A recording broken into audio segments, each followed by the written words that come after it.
trillion in new taxes over the next decade would certainly fit that description.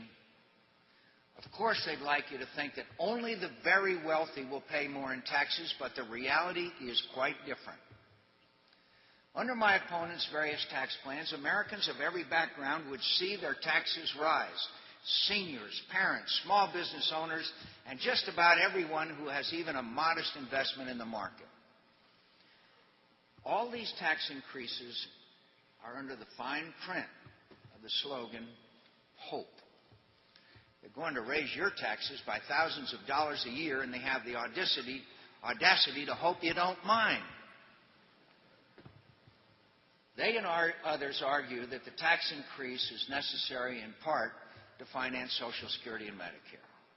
Unfortunately, this claim only serves to remind us of Congress's consistent failure to repair both of these programs, even under the best of circumstances, for years. For years. Congress has been buying time and leaving the great challenge of entitlement reform for others to deal with. And now the two contenders in the other party have even proposed enormous new federal commitments before the old commitments have been kept, trusting that others somewhere down the road will handle the financing and make all the numbers come out right. But there will come a day, my friends, there'll come a day when the road dead ends and the old excuses seem even more hollow. And it won't be the politicians who bear the consequences. It'll be American workers and their children who are left with worthless promises and multi-trillion-dollar debts. We cannot let that happen.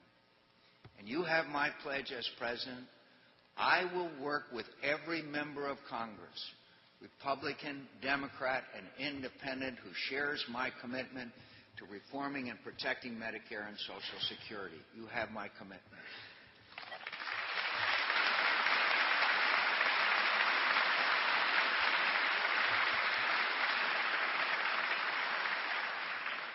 In so many ways, we need to make a clean break from the worst excesses of both political parties. For Republicans, it starts with reclaiming our good name. Our good name as the party of spending restraint. Somewhere along the way, too many Republicans in Congress became indistinguishable from the big spending Democrats they used to oppose. The only power of government that could stop them was the power of veto.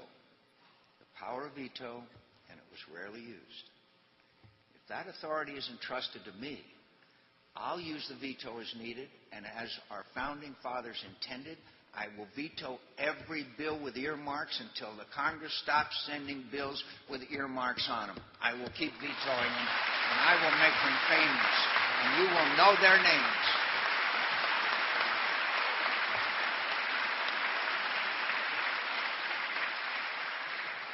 I will seek a constitutionally valid line-item veto to end the practice once and for all. I will lead across-the-board reforms in the federal tax code, removing myriad corporate tax loopholes that are costly, unfair, and inconsistent with a free market economy.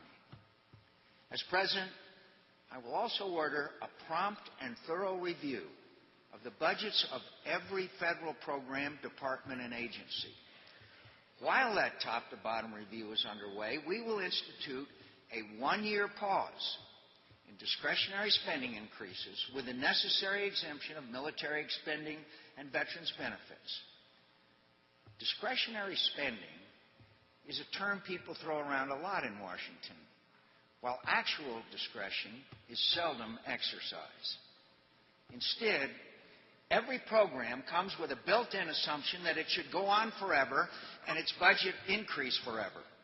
My administration will change that way of thinking. I'll hold the agencies of the federal government for the money they spend accountable. I'll make sure the public helps me. And I'll provide federal agencies with the best executive leadership that can be found in America. We're going to make every aspect of government purchases and performance transparent. Information on every step of contracts and grants will be posted on the Internet in plain and simple English. We're going to post an agency's performance evaluation as well. We're going to demand accountability. We will make sure that federal spending serves the common interests, that failed programs are not rewarded, and that discretionary spending is going where it belongs to essential priorities like job training, the security of our citizens, and the care of our veterans.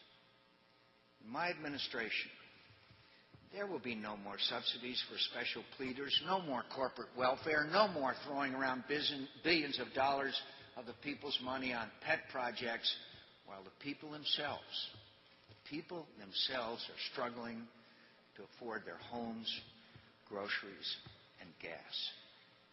We're going to get our priorities straight in Washington. A clean break from years of squandered wealth and wasted chances. I have a clear record, my friends. I have a clear record of not asking for a single earmark from my state.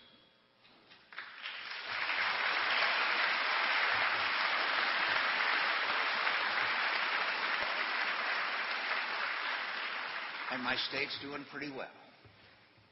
For their part, Senators Obama and Clinton have championed a long list of pork barrel projects for their states, like the all-important Woodstock Museum. All-important Woodstock Museum that Senator Clinton expected Americans to pay for at the cost of $1 million. That kind of careless spending of tax dollars has not changed, my friends. It's business as usual in Washington, and it's all part of the same wasteful and corrupting system that we need to end. The goal of reform, however, is not merely to check waste and keep a tidy budget process, although these are important enough in themselves. The great goal is to get the American economy running at full strength again, creating the opportunities Americans expect and the jobs Americans need.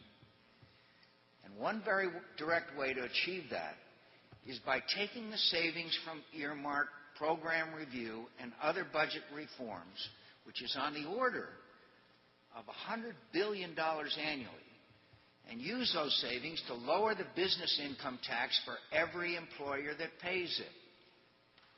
So I will send to Congress a proposal. That's okay.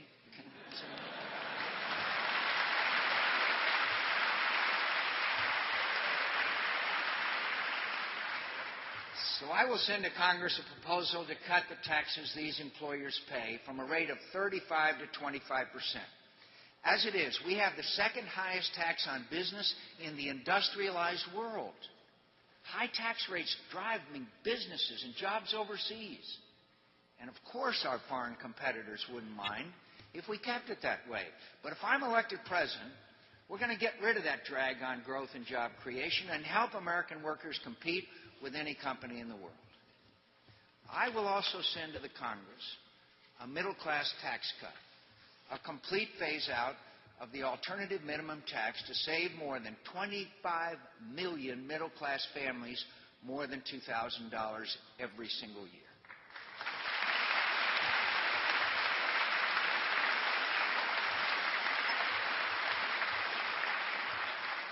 Our tax laws and those who enforce them should treat all citizens with respect, whether they are married or single. But mothers and fathers bear special responsibilities, and the tax code should recognize this. Inflation has eroded the value of the exemption for dependents. I'll send to Congress a reform to increase the exemption with the goal